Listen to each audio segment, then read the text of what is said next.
I'm going to do a quick introduction and then pass along. So thank you so much for coming. This is a meeting to discuss a really cool publication called Following the Rules, Connecting Academic Research to Policy. And I am so grateful to the four authors and honestly new friends of mine for coming and speaking with us. We have Shagufta Ahmed, who is a senior policy analyst at the Office of Management and Budget. Gopi Goda is a CPUR Senior Fellow and Professor of Economics at Stanford University. Michelle Hahn is a Deputy Director and COO for the Tobin Center for Economic Policy at Yale University. And Preeti Haymeyer is the Managing Director of the California Policy Research Initiative, also called CPUR, at Stanford University. Thank you all so much. You're brilliant. Thank you for coming and speaking. I'm going to pass to you all to walk us through the publication and what you want to say. Thank you.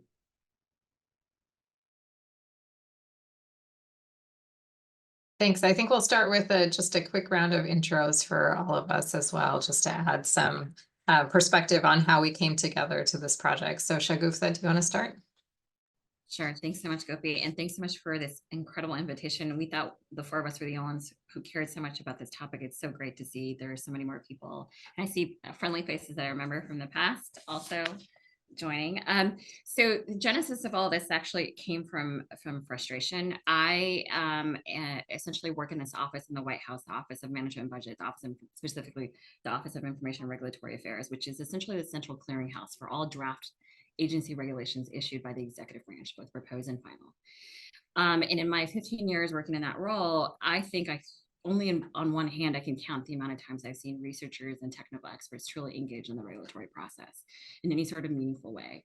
And so born out of that frustration, I decided to go to Yale last year I begged my bosses last year to let me go to Yale last year to talk to some academics, maybe talk a little sense to the academics to see where they can take their incredible research and put it into an applied setting in the regulatory policy setting, and to really figure out what are the barriers to participation, how can we educate them about the regulatory process, and finally, perhaps most importantly, how do you incentivize them to really get them to participate? And so this is what brought me to this incredible group. And I'll kick it to Gopi to introduce herself and talk about how she got involved. Thanks. Yeah, I came at it from a completely different perspective, but it was really interesting to come at the exact same place that Shagufta just mentioned. So I have spent most of my career doing research in the field of economics, but I've always been passionate about that research actually making a difference in the world. Very recently, I had the opportunity to serve in the government as a senior economist in the Council of Economic Advisors. And that was just a wonderful experience where I learned so much about how research actually feeds into policy. And it gave me a lot of ideas on how to kind of build that bridge and make it stronger. And this is one of the outcroppings of that work that I've been really excited to collaborate with the Tobin Center on. So I'll pass it on to Michelle. Hello, everyone.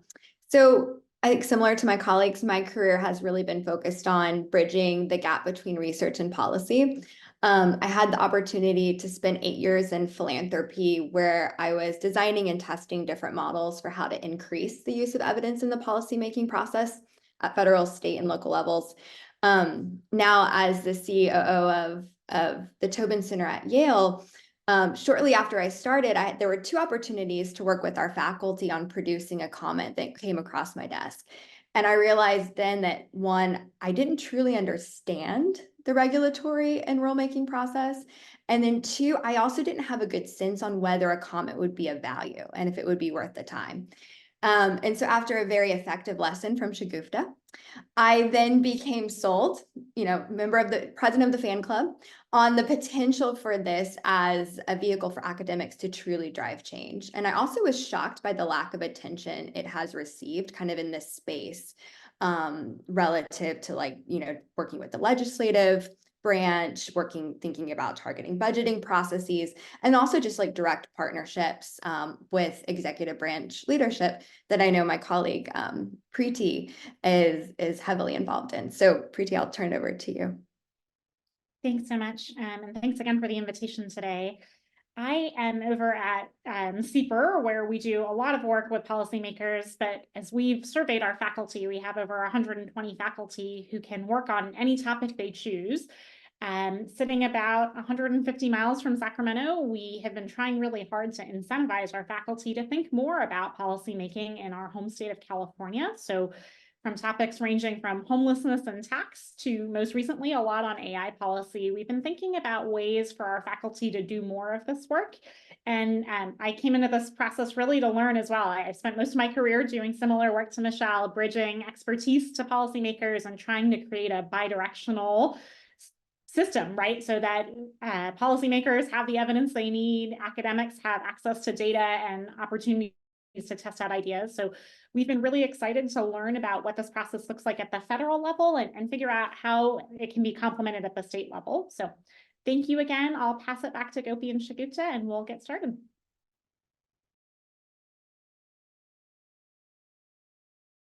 Sorry, I'll advance the slides. Okay, so here we go. Michelle, you're up. Great, thank you. So I imagine you can gather from the intros that there's a strong level of mission alignment among the four of us. We came into this project really with the strong premise that researchers can have an important impact on policy through the rulemaking process. It's important to note that when we say rulemaking process, that's basically also the regulatory process. So we believe this to be true for a few reasons. So first, rules and regulations have a huge impact on individuals, families, communities, and organizations in our country. So it's a big lever for change, for impact. Spanning everything from climate to health to higher education, early childhood, financial regulation. So it's very broad and breadth in terms of the areas that it's impacting. Second, this is actually a policymaking process where research is truly a key input. And there are clear structures in place to ensure that research and that evidence is used.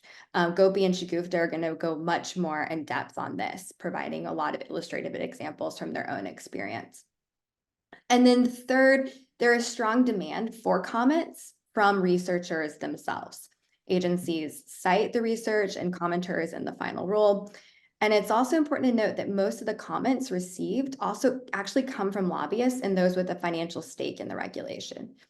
In some cases, the same research study will be cited in multiple comments, but with very different interpretations. So this just truly highlights and speaks to the power of having the actual researcher provide a comment to clarify the findings. Gopi, can you share more about the light bulb experience you had while at the CEA? Yeah, so there was really this moment, and I'll talk about this specific example later on in the talk, but I had no idea that the regulatory process even existed and coming from a researcher who's actually interested in policy, I think that just says a lot.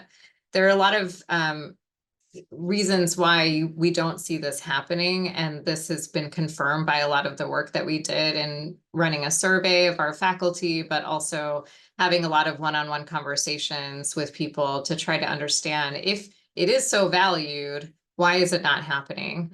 And I think I'm a case in point where the awareness is an issue, but also I think there was a lot of uncertainty and lack of clarity in terms of whether a comment would actually be influential. And finally, one other thing that we uncovered in our work is that the fact that incentives in academia often reward peer-reviewed publications and not taking the work beyond those publications into the policy sphere also results in a barrier to this work being done. So there is a role for, I think, institutions to play to kind of overcome some of those barriers.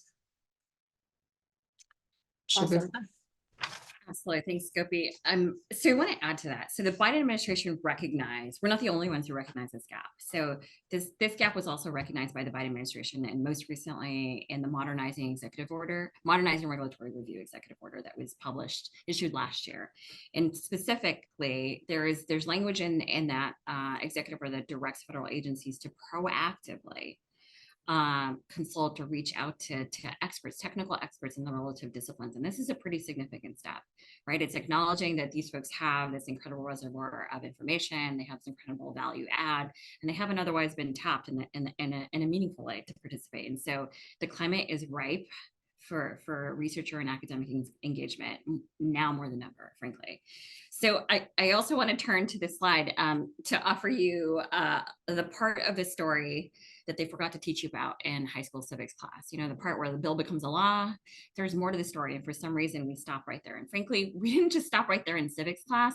We stopped there in public policy school, because I certainly did not learn this in public policy school. I learned this when I got to this job, frankly.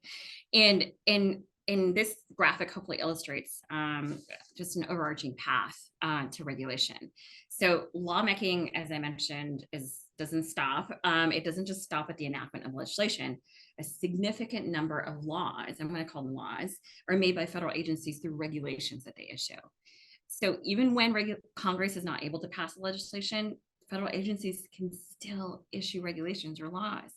And this graphic illustrates that laws have to be consistent with the statute, with Constitution. Regulations have to then be in turn consistent with the laws.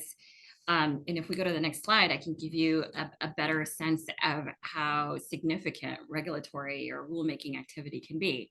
So if you just look at calendar year 2023 alone, right? So in that time horizon, Congress enacted only about 27 laws. 27 laws, but under that same exact time horizon, Congress enacted federal agencies rather issued over 3,000 regulations, 3,000. So that statistic alone begs us to want to look into this issue more and just be more curious about what's happening here and how we can participate.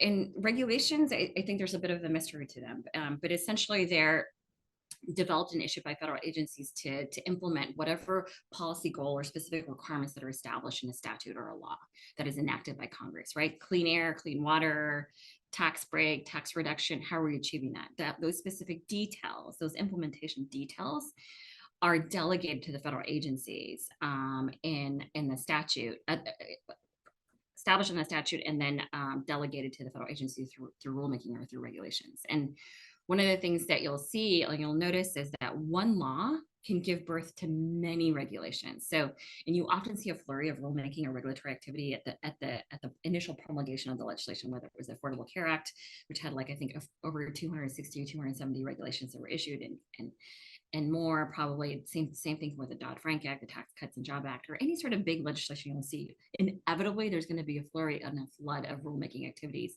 that folks should be noting for themselves and trying to figure out how we all can engage more meaningfully.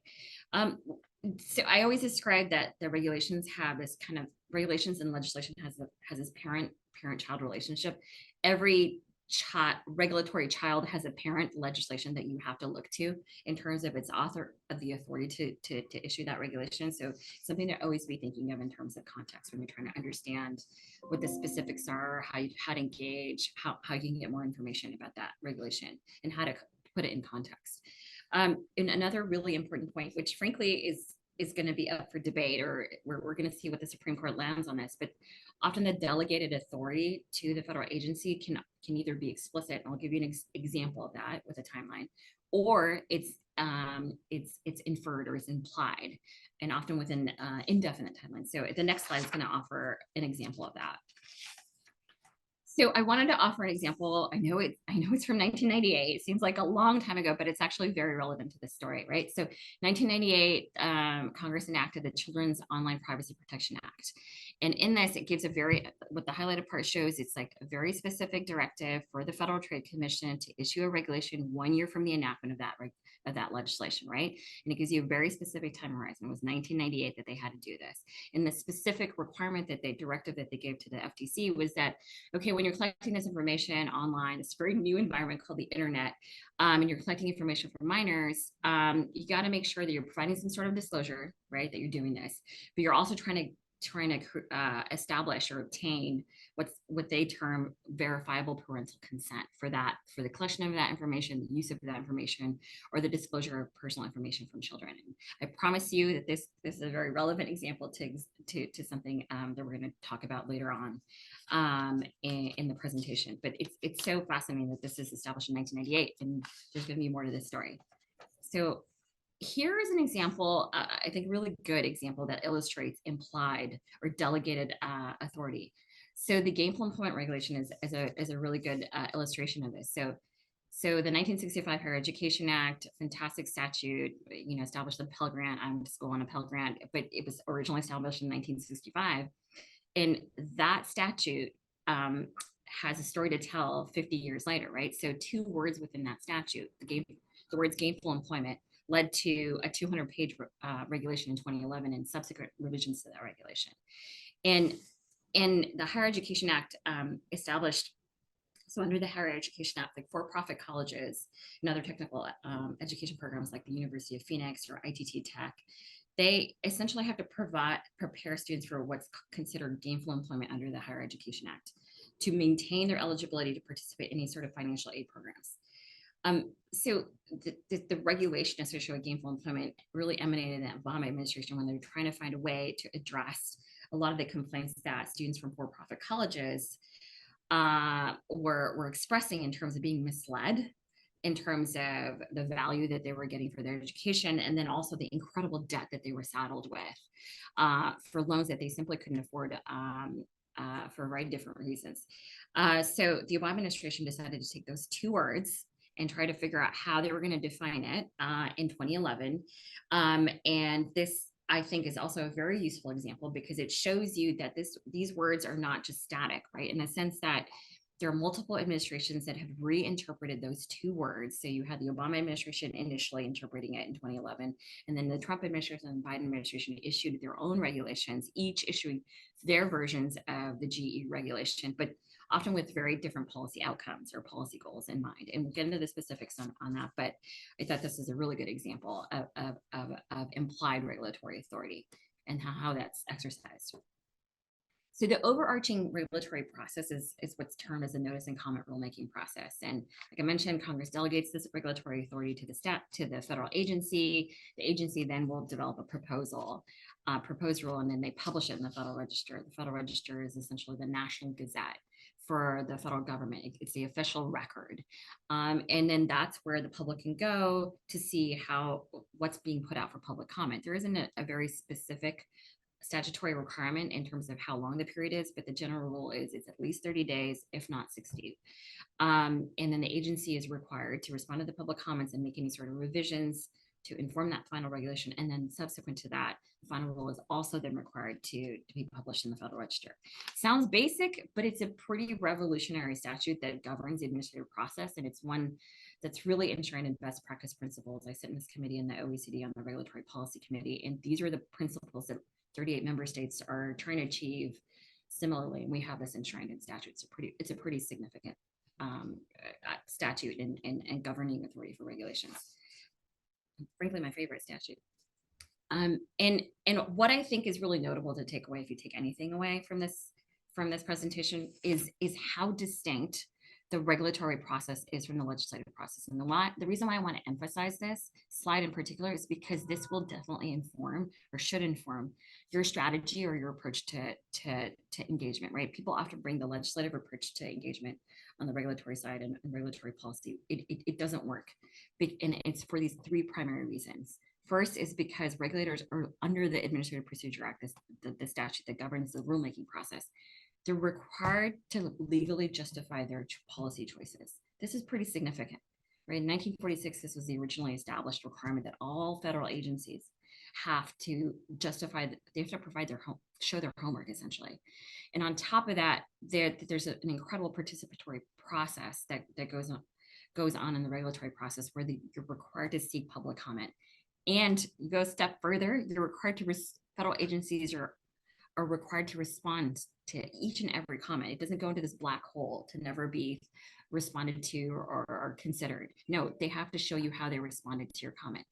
And what truly disciplines the agencies to take this very, very seriously, and I've worked on this for 15 years, you'd be surprised how much they care and how they have to care. And that all of this can be judicially reviewable in terms of not adhering to this process. So it really disciplines the agencies to make sure that this requirement to justify the regulation and to meaningfully consider comments is really met. This legal standard is met. So if we go to the next, so just to give you a little bit of an understanding about this legal standard and how this is really taken seriously.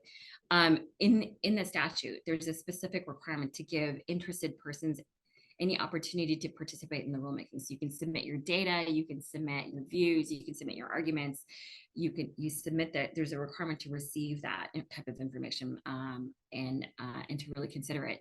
And if an agency does not respond to a public comment, and I'm telling you a single public comment, even if they don't respond to a single public comment out of like a sea of thousands, a judge can, if that gets litigated, if that issue gets brought to court, the judge can invalidate the regulation, and the federal agencies has to go redo the whole process, regulatory process, and has to reconsider, has to consider that comment, respond to the comment, and go through the entire process again, right? And the other thing that I think is incredibly important is that in terms of showing your homework, the federal agencies are also supposed to provide to the public any sort of technical studies or data that they relied upon to inform those policy choices. And if the federal agencies doesn't provide that through the proposed rule, when they're like trying to explain how they came to that regulatory approach, a member of the public can also cite like a data set or a study or a report or some research that they did that could be the path that informative in terms of the path that the federal agency takes to really maybe pursue a different approach that came up through the data and the research that was provided through the public comment process. And you always have to show what's called logical outgrowth about how the public was notified or what could be a plausible outcome from the proposal to the final rule. And that gets into a lot of legalese, but it's just to emphasize that this stuff is taken very, very seriously. It has to be transparent and has to be justified. So there are a lot of different ways a regulation can be challenged, and one of the ways it could be challenged based on procedures in terms of not providing public comment, not considering public comments. But it can also be challenged for what is a very popular term that's used when we're talking about litigation surrounding regulations. And that the terminology is arbitrary and capricious. So there are a lot of case law that establishes the contours of what does arbitrary and capricious mean, but some of the key case law, determinative case law in terms of how this legal standard is met is this term called reasoned decision making. So really showing how the agency really arrived at that policy approach, and they have to show the public that. And you have to, if you get a comment from the public that shows some sort of data or some sort of research which that they're providing or offering to the federal agency, whatever agency, and they're saying, hey, you should really consider this approach, the federal agency is obligated under the law to show why it didn't consider it and why that wasn't compelling for them to shift their position once they issue the final rule. So there has to be that transparency, there has to be that justification.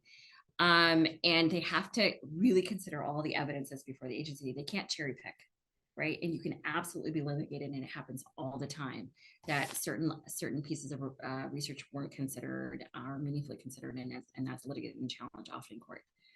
So they take this very, very seriously. I think, is there another? I think this is Gopi.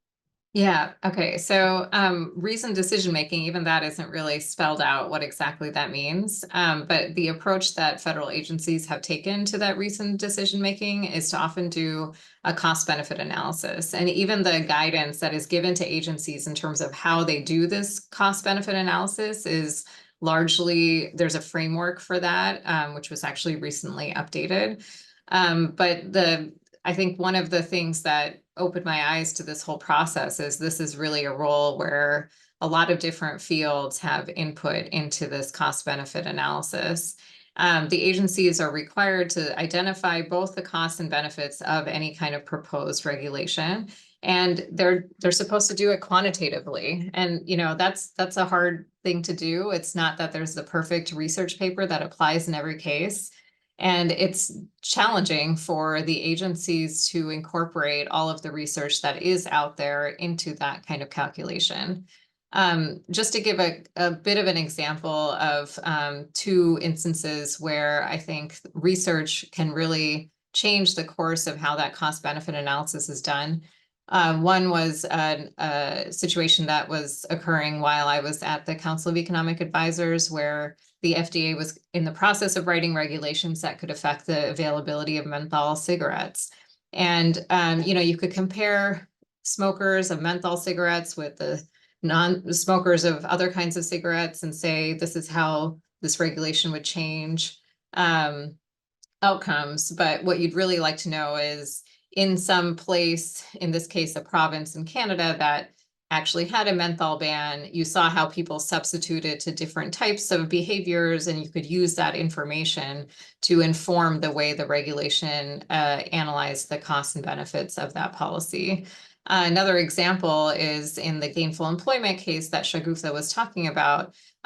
If you can no longer use college aid, federal aid for colleges and for-profit colleges, what you want to know is what those people would do in the absence of that aid, and how they substitute to different kinds of institutions, including the possibility that they don't go to higher education institutions. And there was this paper that was very influential in that regulation that was cited in the proposed rule in support of the approach that the federal agency took to define gainful employment in that case.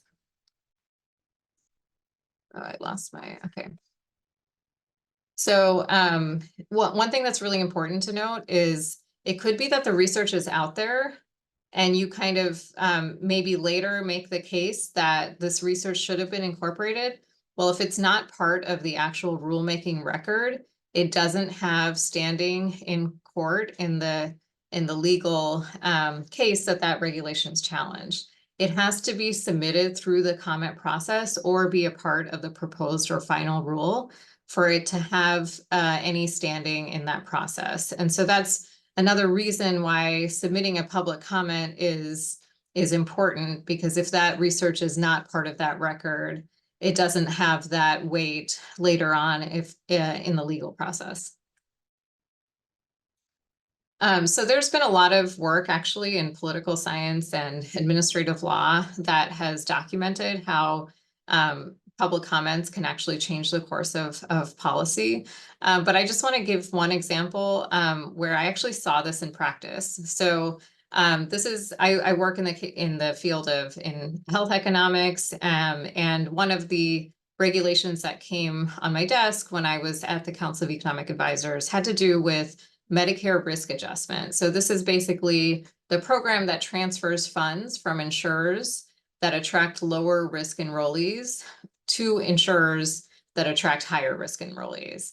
And the CMS, the Center for Medicare and Medicaid Services, was proposing a change to that formula that redistributed resources across these different types of insurers. And so you can imagine that a lot of the comments that were received were from people who actually had some kind of financial stake in how that rule came about. So people who stood to lose were opposed to the rule, and people who, insurers who stood to gain were in favor of the rule. And so, it was sort of difficult, I think, from the agency's perspective to really understand what are the objective implications of this change. But there was a comment that was submitted by two researchers who cited their own research and gave justification for why they should not make the change that they were proposing. And this actually changed the course of the discussion. When that comment came in, it was seen as kind of an objective, credible source on the actual impacts of that rule change. And while they didn't actually cite this research in the final rule, they made it clear that the comment process is what made them change tack. So I thought that was, that was kind of the light bulb moment for me. Absolutely. Thanks, Gopi. And I think I remember as a result of that comment, I think it really shed light to the regulator, like the anti-competitive effects of that approach, that estimation approach, just that simply that estimation approach had some anti-competitive outcomes. And that was really informative for that specific regulator. So in terms of circling back to the second example, that example that I had from earlier, again, another example of the impact of research and rulemaking. And so when we go back to the gainful employment example, again, the first time it was ever through regulation, it was defined what is gainful employment, and for the first time ever, the rule established accountability metrics for the for-profit and other programs to really determine whether or not the educational programs were actually leading to any sort of gainful employment. So there were two key accountability metrics that the 2011 rule established. And first was this concept of a debt to earnings metric. And the second was the loan repayment rate. And the court, this very active court, struck down a 2011 rule, finding that the repayment rate was, and go back to those two favorite words, arbitrary and capricious, because the court stated in the decision that they weren't based in any sort of, and this is specific, this came from the court decision, they weren't based on any, quote, expert studies or industry practices. But on the other hand, when they were evaluating the debt to earnings metric that was also established in the 2011 rule, the research they found was rooted in higher education expert research from this individual named Sandy Baum, who's kind of authority in this area.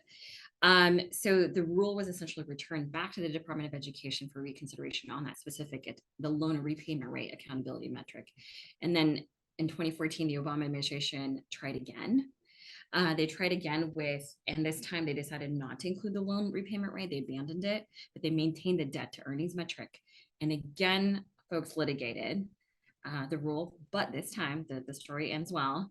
The rule withstood legal challenge and it became essentially law. But there's more parts of the story. Like I mentioned, other administrations have decided, like the Trump administration decided to revoke some parts of the rule, but the Biden administration has now expanded aspects of the gainful employment rule. So there's always more to this story. But I wanted to go to an example that might be more salient to this audience. And it's a little bit more live, it's a little bit more relatable, and it goes back to that 1998 statute that I promised about children's online privacy. So there is more to the story in 2024. So earlier this year, in 2024, the Federal Trade Commission published its proposed rule on children's online privacy protection. Yet again, 2024, we're issuing another regulation in this area. And what I noticed, of the 279 comments that were submitted on that regulation, at least 7 of those commenters cited research from this forum itself, the Future of Privacy Forum. And you'll see that at least a couple, I'll offer a couple examples. The Consumer Reports cited the Future of Privacy Forum report, the one regarding the state of play. It's essentially trying to understand whether this concept of verifiable parental consent is it fit for purpose. Consumer Reports cites the study, and they use it to get a better understanding of. I think they're trying to understand, like how this works in terms of the sensitive information. They're really trying to use it to support the FTC's approach to include mobile or cell phone text messages to really initiate the process of seeking verifiable parental consent, because it can be really challenging.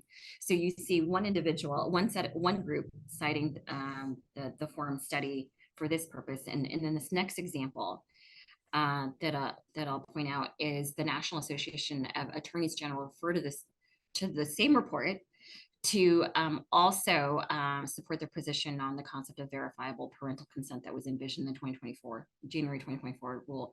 But at this time, to really hone in on how burdensome this information is to provide, and how sensitive this information is to also provide, and why it's really the FTC's approach is the right approach from their perspective, rooted in the research and the analysis that was conducted by the Privacy Forum.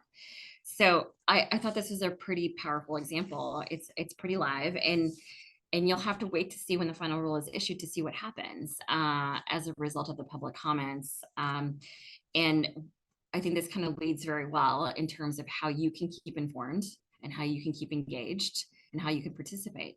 So what I would do is, if you want to know how the FTC story ends and what happened as a result of the forum's comments, and I will note the forum itself, the Privacy Forum, also submitted its own comment. So it'd be kind of useful to see and track how all those entities, how their comments were considered, and and ultimately utilize to inform the final regulation. So what I would recommend that you do is to essentially create an account on federalregister.gov, figure out what specific subject areas, what specific agencies, what specific regulatory actions that you want to follow, and get updates on what happens to this privacy rule, and to also subscribe to any sort of rulemaking dockets on regulations.gov. Regulations.gov is essentially it's where the federal government receives public comments, and I'll also give you like a dashboard of regulatory actions that are like popular in terms of regulations, in terms of public comments submitted. So if you want to get a sense of that, get a flavor of that. And you also aren't just restricted to just the regulations that are currently being published. You get kind of a sneak peek. Every federal agency's executive or independent is required to offer what's called a unified regulatory agenda, and they have to update it every 6 months as best they can. And it gives you like a short-term, medium-term, and long-term glimpse in terms of the regulatory actions that they're contemplating. And you can find that when you go to reginfo.gov. So you can get an early understanding and maybe kind of plan ahead in terms of how you want to engage and how to get folks kind of mobilized in terms of writing public comments. I want to just give you a little bit of information about regulations. Kind of, they seem so legalese, but there's often a preamble that accompany. There's always a preamble, generally, that a narrative, supposed to be plain language, that accompanies the legal text. Most people don't so much focus on the legal text unless you're a lawyer, often, but you focus on the narrative that kind of walks through like the justification that the agency provided to use that regulatory approach, the data, the research, the analysis, the assumptions. I would really focus your reading of that particular area of the regulations more understandable, digestible. And then if you really like have an understanding of where to focus on in terms of data, research, and estimation methodologies, there's often a regulatory impact analysis section that Gopi had mentioned earlier, which provides the cost benefit analysis for regulatory actions. And that's where you can really focus on an area a technical expert could really focus on for commenting. And then I'll turn it to Gopi on the specific ways you can make an impact. I know we're short on time, so I'll try to make this fast, but the kinds of comments that can be really influential is, as I mentioned before, submitting some research that relates to the policy that's not currently cited so that it becomes a part of the rulemaking record and also gets reviewed by the agency experts. Responding to how the research is characterized can also be really helpful. As was mentioned earlier, sometimes the research that is cited incorrectly or used by different parties for different purposes. And coming from the researcher directly can be really important in kind of helping the agency interpret that work. There's, of course, ways to make contributions in terms of the methodology and the data that are used in the analysis done by the agencies. Here I'm reminded by a lesson that I learned in the policy world, which is, you want to beat an idea with an idea. So it's much more helpful to say, here's an alternative than to just dunk on the approach that's being taken, because that will have much more of an impact than just providing this negative type of feedback. I keep losing okay, here we go. So, the other thing is that oftentimes the proposed rules will actually outline questions. It is seen as kind of a work in progress that they're looking for input on specific issues. They're asking for sources of data or approaches to use to quantify some kind of outcome. And if you can answer those questions that are posed, it's meeting the policymakers where they are, right? Just feeding them that information that they're really looking for. It's not always necessary to be opposed to the regulators' approach. You can be supportive of what the agency is doing. And it's not just pro forma, it is actually useful for the agency to have that information that experts in this area are in favor of the approach taken by the agency. And it's also even more powerful if a group of experts are in favor or opposed to the way that the agency is regulating. So having either several letters by several experts is helpful.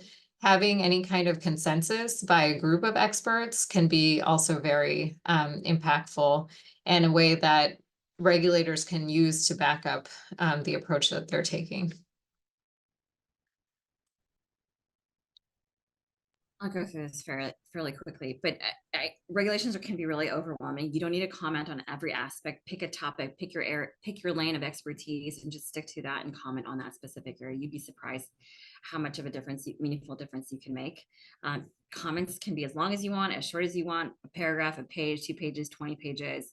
And any sort of research is valuable, and not just the peer-reviewed and causal research. Obviously, those are the gold standards, but working papers, exploratory research is also very useful. Often, a lot of the agencies don't have any sort of information, so having some information is useful than no information. And just remember, a lot of these folks that are working on the regulations have specialized expertise and can understand if your technical expertise if you decide to use some jargon or others. So don't feel that you can't use that for a lot of these audiences. And it's also very, very helpful if you provide your credentials and your expertise when you comment. That's very, very powerful. And we definitely evaluate like the credibility and objectivity of the commenter. And you know, it's not a vote. So you don't get the amount of public comments you provide in support or of a regulatory discharge isn't what's going to sway the regulator. It's going to be the evidence that you provide and the analysis that you provide that truly is, and having that expertise and the credibility in that area really makes a meaningful difference in terms of influence. And I think that's it, right? And here's some references: Federal Register, regulations.gov, the unified agenda that I mentioned, and the rulemaking map to understand the process. And then a couple of us got together and wrote a Brookings guide on how to effectively comment on regulations that can give you a lot of this information that we covered here.